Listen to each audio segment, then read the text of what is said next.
prepare for preseason game number 3, who is the biggest threat of the Dolphins starters? Looking at the numbers, Tua. I got to go with Tyreek Hill.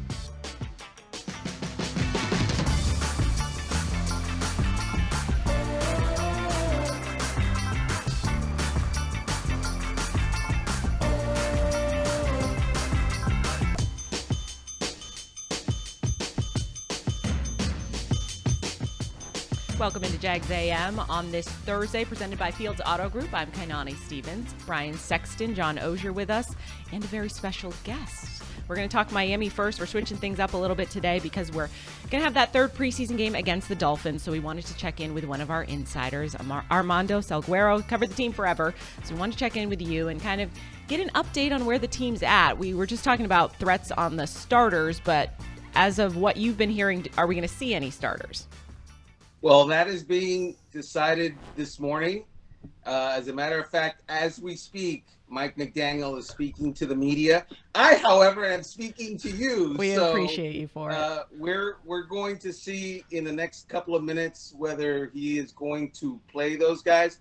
I would say to you that I wouldn't be surprised if either way, to be honest with you, McDaniel isn't one for exposing his guys, but on the other hand, Tua and Tyreek could probably use a little honing, and on the defense, I would think that there will be starters on the field for the Dolphins.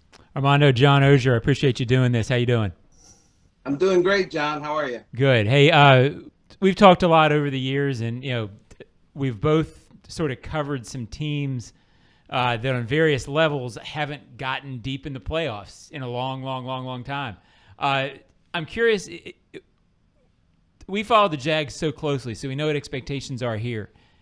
How high are expectations? Everybody talks about the Bills in that division nationally, but I get the feeling that Dolphins people and Dolphins fans think they've got something this year maybe to get above that hump that they haven't gotten over in so long. Yeah, it's really now a couple of humps, right? Because everybody talks about the Bills because they've won the AFC East for 3 consecutive years. There's a little buzz about the New York Jets as well, apparently, this summer. And they've got a certain 4-time MVP quarterback that has made them very, very relevant. And that is also a team that now is a fan and pundit favorite in the AFC East. Meanwhile, the Miami Dolphins, people forget they did make the playoffs last year in Mike McDaniel's first year. They did go to Buffalo without their starting quarterback, Tua Tagovailoa, and they lost the playoff game by 2 points. So I would say to you that it's a team that believes itself to be a contender, more so if Jalen Ramsey hadn't gotten hurt.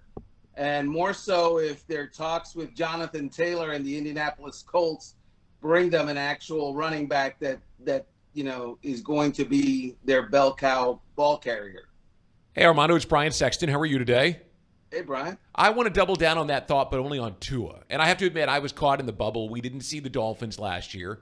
And my impression was, Tua was injured. He was out with the concussions most of last year. And I'm reading the numbers. His passer rating was greater than Patrick Mahomes. Led the league in third down, quarterback efficiency, was at the top of the league in the red zone. And the whole time I'm thinking, yeah, but how much did he play? And then I looked, and he played 13 games. So my question is, if not for those, concussions that kind of created the air that Tua was so limited last year, would we be talking about him as an elite quarterback, one of those, top-tier guys?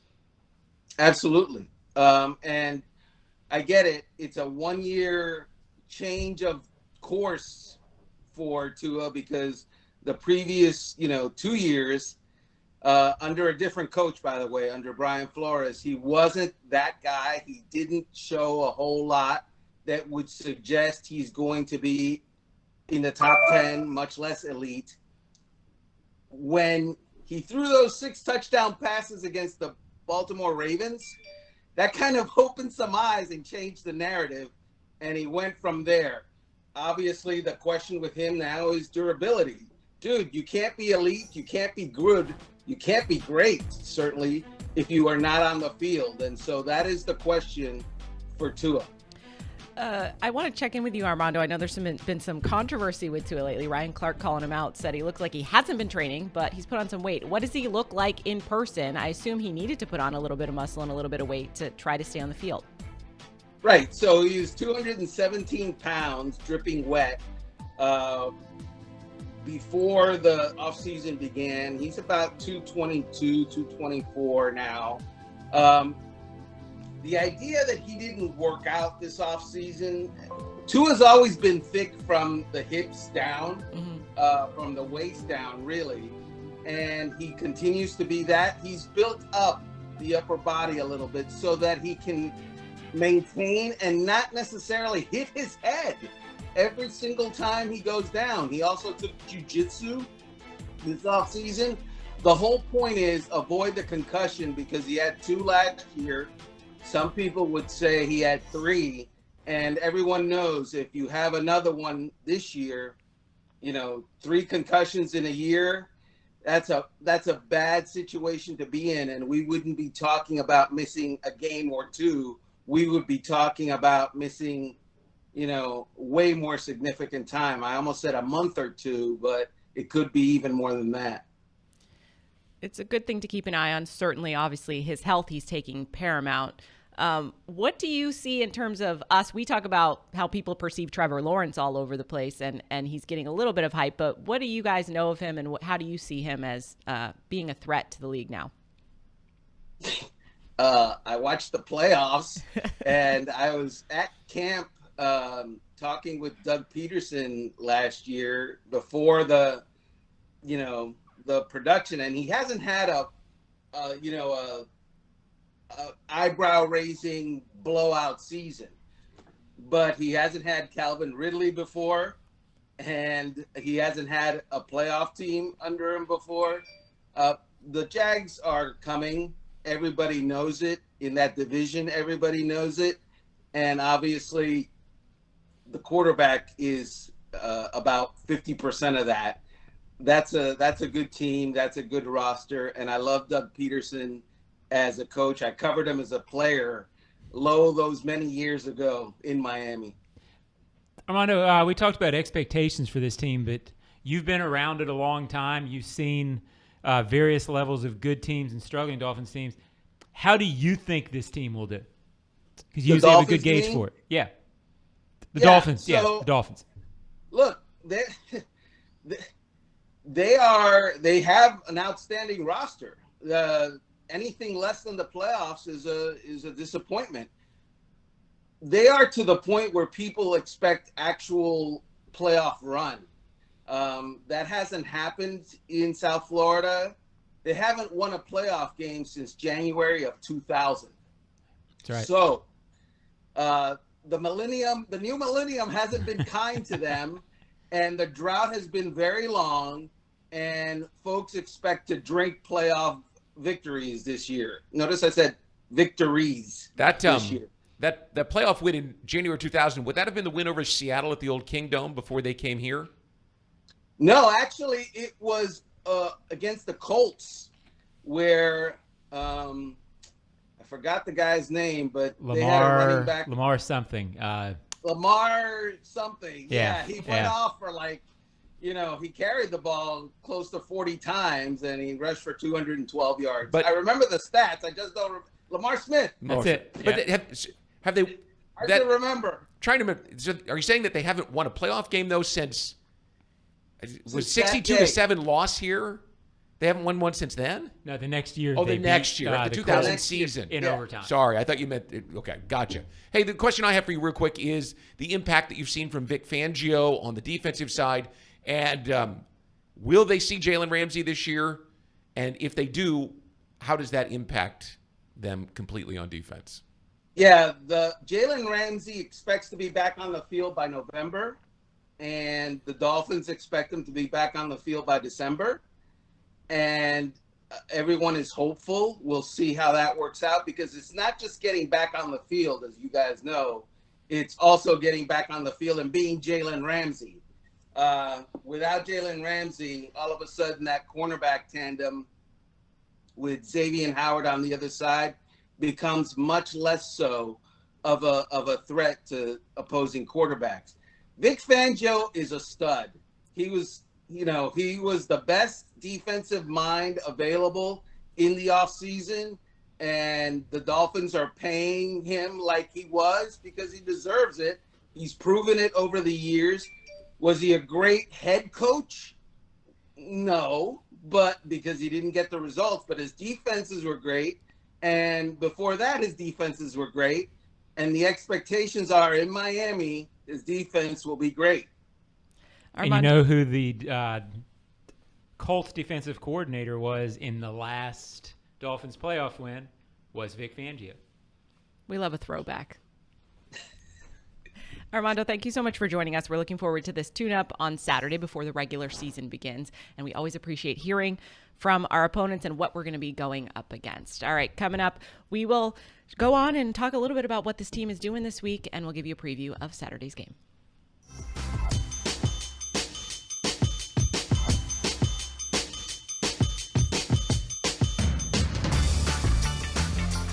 Hello, I'm Dan Fields, and we have some great news.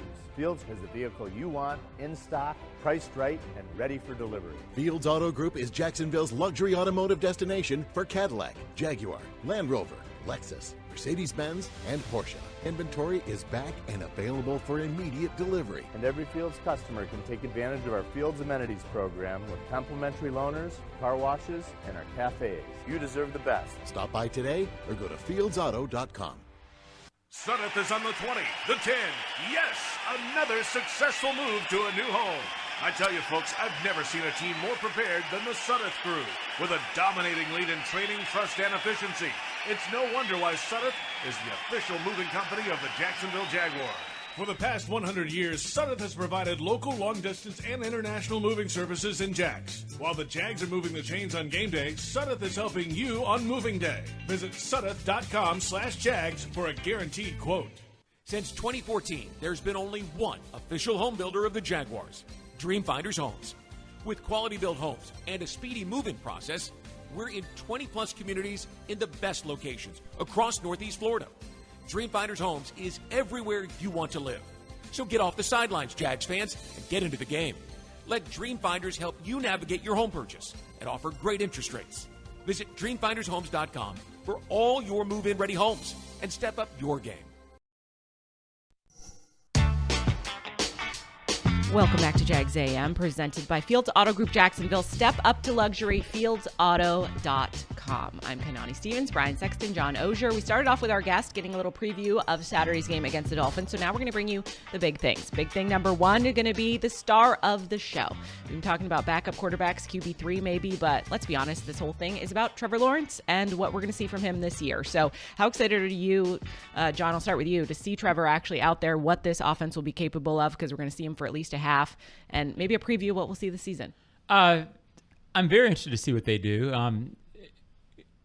You would like to keep it in perspective. It's the preseason. Certainly. But if they get 4 series, I think they would certainly like to get a couple of touchdowns. You'd like to keep the 3 and outs to 1 or none. And you would like to see them drive the ball. You'd like to see them get convert situations. Even beyond touchdowns, which are important, you would like to see them get into a rhythm in the middle of the field. And you kind of feel what I'm talking about more than I can really explain it, Brian. But, maybe a couple of quick tempo plays where you're throwing to Kirk over the middle, and then you've got Ridley on a 15-yard pass, where they sort of show what they're about and that they're in rhythm. All off season, these guys, I talked to Christian Kirk the other day, and even after the interview, he said, Trevor's just playing fast.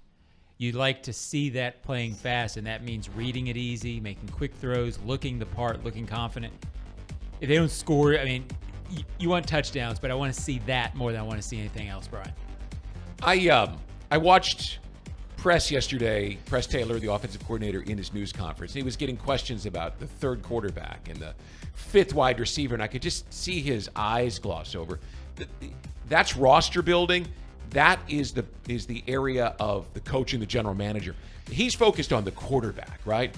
He wants to make sure that Trevor Lawrence, because as Trevor Lawrence goes, this entire franchise goes. So while we get all caught up in Nathan Rourke or Jacob Harris, man, he's not thinking about that at all. His entire focus is on making sure that 16 is where he needs to be. And the word that both 16 and Press used yesterday was clean. What you're talking about is a clean performance, meaning you go out, you don't have to make it complicated. We do what we do, right? The slants, the patterns, whatever it is, the running game, the defense, and we just go out and we do it well. Doesn't matter what the score is. None of that matters. Are we in a position where we can launch into a regular season mode when it's time to get ready for the Colts? But the entire storyline of camp ends with the quarterback. Is the quarterback ready to take the next step? Because, John, as you've said, if he takes that next step, this team is in contention. Oh, no doubt. And the thing to remember, whatever happens on Saturday, we've all been around the NFL enough to know, yes, it applies. Yes, you want it. But once that thing kicks off on Sunday in 2 weeks, I've been around teams that looked awful in the preseason and come out and just roll in the first quarter of that first game. I've been around that does the opposite. It's nice. It'll make them feel better for 2 weeks. But once the lights really go on, it's a different thing than what we'll see Saturday. You just don't want to finish camp in the preseason going, oh, that was ugly. You just want to walk off the field, go, okay, all right, good. Doesn't have to be perfect, but you just want to go into the tunnel and say, okay, good, let's go. And that's our big thing, number 2. You mentioned it already, Brian, but we want to keep it clean, right? And that goes for everybody. We want to see the defense also going out there, not making mistakes. We don't want to see dumb penalties. I think a lot of this is, mentally being prepared for the season as well. We've talked as much about that as Doug's not going to put up with dumb mistakes like that. He'll give you a chance, but you need to be mentally prepared for the season. How much of this coming out in that final preseason game is just showing that you're ready to go? Do your job. Know what the job is. Do the job. It's that simple for guys. And there are a number of guys, Kai, who have had to learn different positions, who've had to be multidimensional because of injuries here and there, but show that you know that you belong by doing your job. We said it yesterday. Coaches want to trust that when they put you on the field, that you can handle the situation that they're putting you into, that you can handle the job. Go prove that you can do it. The other thing on clean is healthy. You just can't have many more nicks, bumps, and bruises amongst the big guys. Because on both sides right now, you're banged up. Yeah, I think as much as penalties, which does indicate non-cleanliness or dirty, as it were, I think when coaches look at this, they also look at being clean on and off the field when you're trying to get substitutions, guys in and out. I think the penalties that would bother the coaches the most is if all of a sudden you look up and you've got 10 men on the field or 12, which means guys aren't really dialed in on that front. And the other side of that is you're working with a lot of different combinations in preseason, so you're going to have mistakes. But I think they'd like to be clean there. It shows them the guys are on top of it. If they have some interference penalties, some action-type penalties, they're not going to worry about it. But it's the penalties of preparation, showing that they're dialed in and mentally ready for this thing to get started. One more clean area, or one more area they need to be clean, coverage, right? We've seen some returns, sizable returns in both Dallas and Detroit against this team. They got to get that stuff cleaned up. Now, part of that, and Heath Farwell is going to talk a little later today, is just the number of guys that you're rotating in and out, trying to make sure that you have a good evaluation as to whether they belong here or not. The other thing Doug said about that, Brian, not to interrupt you, which I did, they purposely kicked short in the preseason to get a look at those guys. So I didn't get the impression they were overly worried about it, but you do want to see it clean when they have returns. Right. Our final big thing is going to be that Tua test. As we mentioned, we're not sure how much we'll see or if we will see the Miami starters, but if we do, it'll be the first starting quarterback we've seen in the preseason.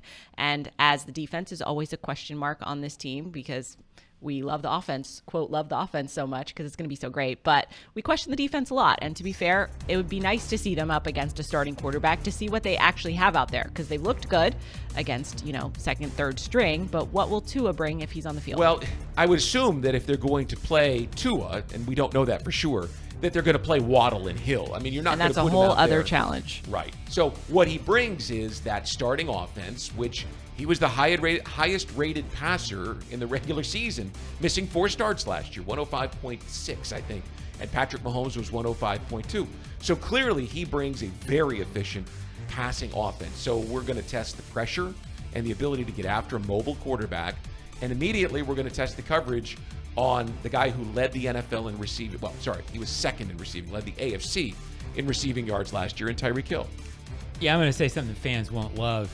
Uh-oh. If the Dolphins are it is a regular season game and they're in their fourth week and they're operating at a high level, they're going to score on the Jags. Just like if the Jags are playing with this offense, this fan base would expect them to score against any defense in the league. The Dolphins, and my point with that is there's a handful of teams that you look at that are good enough offensively with enough weapons that you're going to need to get up in the stratosphere on offense to be able to hang with. I'd put the Chiefs there, the Bills, the Bengals. My point with this is the Dolphins are that sort of team. There's other contending teams, 49ers, maybe the Ravens at times, that I think are really, really good, but maybe don't have to go win shootouts. The Dolphins can go score with you no matter how well you're playing defensively, which if the Jaguars play well defensively, would make you feel really good. But I wouldn't necessarily, oh my God, the Dolphins scored a touchdown. Well, they're going to score a lot of touchdowns this year. Yeah. So play well and be able to break some serves, but this is a good offensive team. Get a lead. Yeah. Right? Give the defense a chance to tee off. Wouldn't we love that? Fingers crossed for it. All right, stay with us. We're going to do He Will, He Won't, He Might coming up for Saturday's game. We'll see you after the break.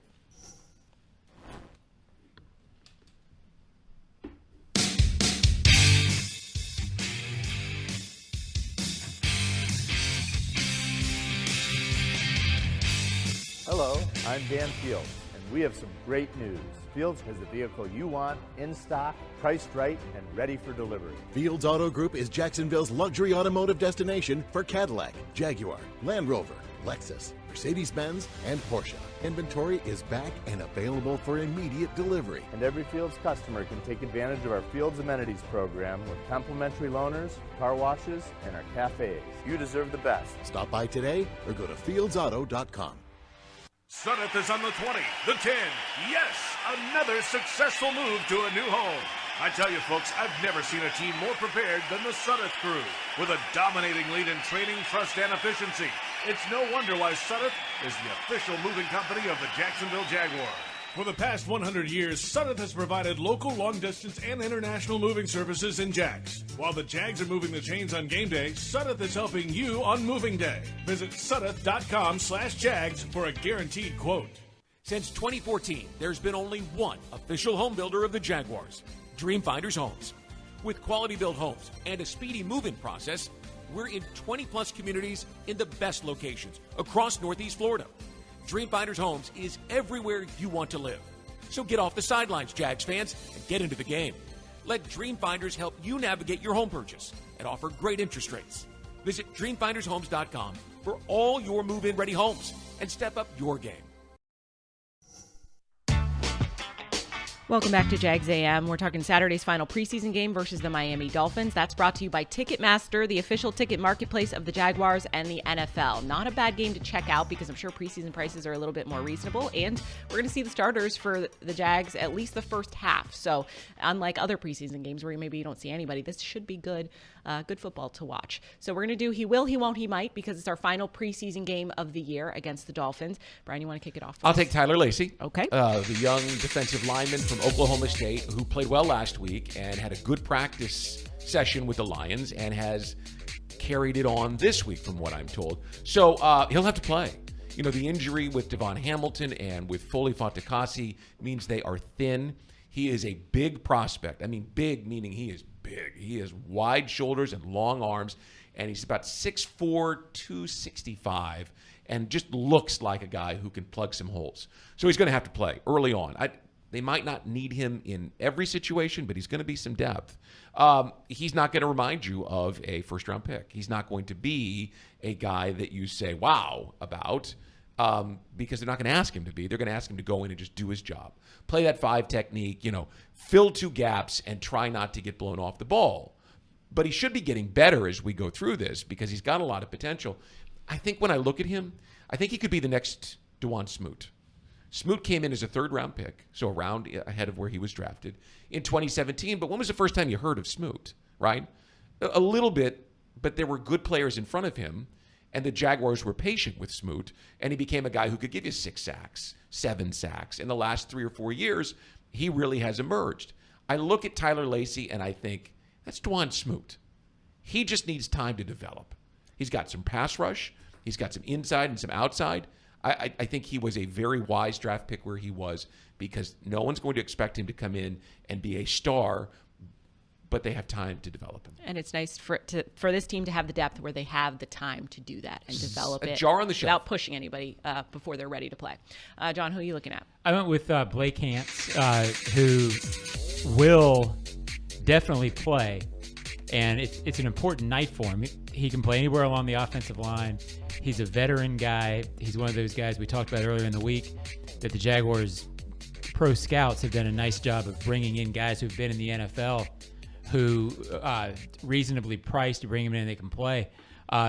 He won't be bored because I think he'll play center. I think he'll play different spots along the offensive line. And the reason I chose Blake is it's such an important game for that group because they're trying to figure out guys who not only they want on the roster, but then they're also trying to figure out who they want long-term. Do you keep a guy like Cooper Hodges on the 53 because you'd like to have him later on in the season? Can you do that? Can you do that with Wells? Versatility is key in that because I think they would like to keep the numbers that they keep relatively minimum. A versatile guy could save a roster spot. I don't have a very good take on Blake because I'm not sure anybody knows out of this group of Blake Hance, Chandler Brewer. Yeah, Chandler Brewer, Darrell Williams. It feels like a lot of moving parts that you don't know. But Blake Hance might be on the team because he can snap. He can play center, and if you're a versatile guy and you can be trusted at center, he's going to be in the NFL, and I think he might be here. They're looking for that guy to replace Josh Wells, and that seems ridiculous. Josh Wells was brought in to be depth, right? But for the first 4 games with Cam out, you have no depth at tackle all of a sudden. So Hance is the guy who can save them while Wells is gone because he can step in and be the 4th tackle, right? And be the guy that they can count on in case there's an injury. Remember, you're dealing with a right tackle who's wearing a harness on his shoulder, and it's going to be something that the coach has said he will have to manage all season long. So Hance is a really important player if Wells is out of the equation, and it appears he is. Yeah, it's such I'm sorry, Kai. It's such it feels like, I don't say abyss, but sort of just all these guys who, because they've been depth, because we haven't talked about them a whole lot, you don't know what they're going to draw from.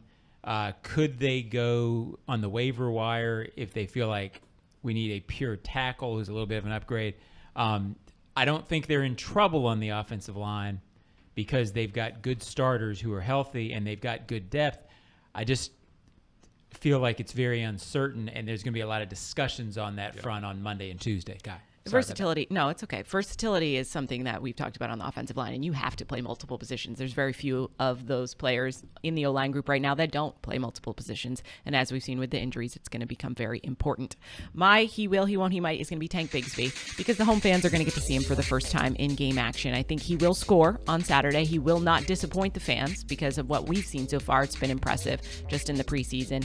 And he very well might lead with carries, I think, in this game, depending how much he plays going into the second half as well. And I'm excited for the home fans to get to see him because, we talk about him a lot, but not everybody's gotten to see what he's capable of doing. And I'm also excited if there are starters playing for Miami to see what he will do against a first-line defense. Yeah, Brian's worked with me for longer than he would care to admit. Long time. I usually don't gush over rookies, and I usually don't. I'm not a big prediction guy because I want to see him play it out. I said on I guess it was Huddle Up yesterday, I think Tank Bigsby is a 1,000-yard rusher, 1,200-yard rusher who probably won't get the opportunity to do that this year. If this was a different era, if he was on a different team, I look at him, I think he's got a chance to be a star. But in this offense, where there are 4 receivers who are big time at least, there's also Travis Etienne. The way Doug calls games, I don't think Doug Peterson has any desire, nor do Jaguars fans, to see them turn around and hand the ball to Tank Bigsby 25 times because Travis Etienne's too good and so is the passing offense. If he was needed to do that, though, he could. And I think it's going to be very interesting to see how they use this kid this season, because I think he's got a chance to be special. You've heard the old saying, quote, he throws around compliments like manhole covers. That was a manhole cover. I was going to say. Right? I can lift a manhole cover. And he said it the second or third day of camp. And so, credit to you. You pointed it out early, John. I will take some credit. Yeah, well. John, or not. Yeah, John, 100%. you've seen a couple good running backs in your career, so I do trust your judgment. Yeah, I mean, I covered Edgerrin James and Fred Taylor, who were the elite, and Maurice Jones-Drew, who, right there with them. You can't compare them to those guys because Fred and Edgerrin and Maurice had special stuff during sort of a different era for running backs, too. They proved it during a time where teams game plan for running backs. But I'm not saying this to ignore Travis Etienne, who is deservedly the starter. It's fascinating to have them both, maybe a little like Fred and Maurice back in the day. Special. Again, not that category. Listen, Doug Peterson said he thinks he's a 1,600-yard back. Right. That is Fred Taylor, Maurice Jones-Drew, Edgerrin James territory. But again, right? I don't think Travis can get to 1,600 the way they play offense. But if you're saying, is he a 16-yard back talent-wise? I want to see it. If that's true, I want to see it. But I guess we're talking about Tank so much because we all saw Travis last year. We saw what he can do. Tank's feet and his ability to accelerate out of the hole and then back that up with power is very interesting. Can Tank be a 1,600-yard player? Well, you said 12. Could he get to 16? Yeah, 16 in this day and age. I don't know that the Jaguars, the way they play offense, I'll have to see them run that much to have a 1,600-yard back.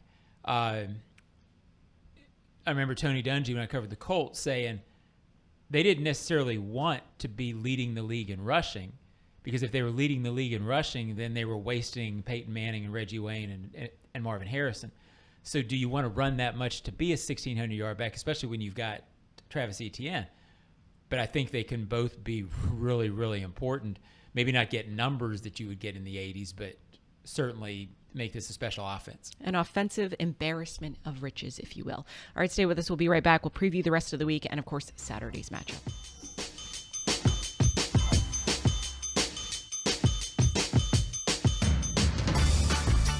Hello, I'm Dan Fields, and we have some great news.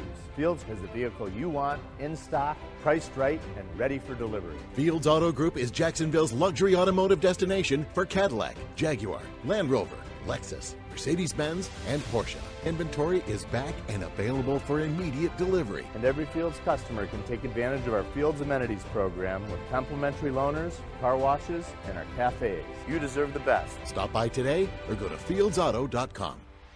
Sudeth is on the 20, the 10. Yes, another successful move to a new home.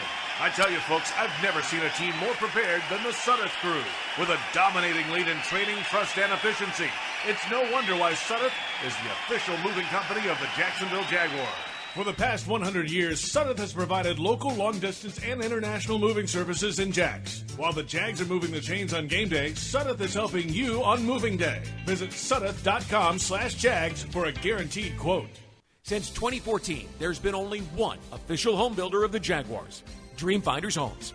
With quality-built homes and a speedy move-in process, we're in 20-plus communities in the best locations across Northeast Florida. Dreamfinders Homes is everywhere you want to live. So get off the sidelines, Jags fans, and get into the game. Let Dreamfinders help you navigate your home purchase and offer great interest rates. Visit DreamfindersHomes.com for all your move-in ready homes and step up your game. Welcome back to Jags A.M. Jags fans, if you want customized Jaguars furniture for your home, check out zipchair.com to browse all customizable options. Zipchair is furniture for fans. We've got our final preseason game of the year on Saturday against the Dolphins. It's a little bit of a tune-up. If we do see the starters, John, who do you think can outscore, or who's going to score the most out of these two offenses? I think it might be closer than we think. I know we talk about ourselves all the time. Yeah, obviously, we're self-involved, but Miami's offense is pretty talented. Yeah, wide receiver core as well. I'll go with the Jags, but I think it's going to be close. I think if these two teams played healthy during the regular season, I think it'd be a shootout. I think this is one of the teams, Kansas City, Buffalo, Cincinnati, Miami, Jacksonville, probably even out a couple, San Diego or the Chargers. They're one of a handful of teams that if they're playing each other, it's not inconceivable that it's 35-32. Or whoever has the ball last. Yeah, I think maybe. it's one of those games. It's always the Jags. It's always the Yeah, Jags. I like All right, that. let's Very- leave you on very that. well done, Dewey. We'll have our broadcast for you this on the TV broadcast. I'll be on the radio broadcast. And, of course, John will have full coverage for you as well. So check out preseason game 3. We'll see you on Monday when we get to talk regular season and cut down day as well.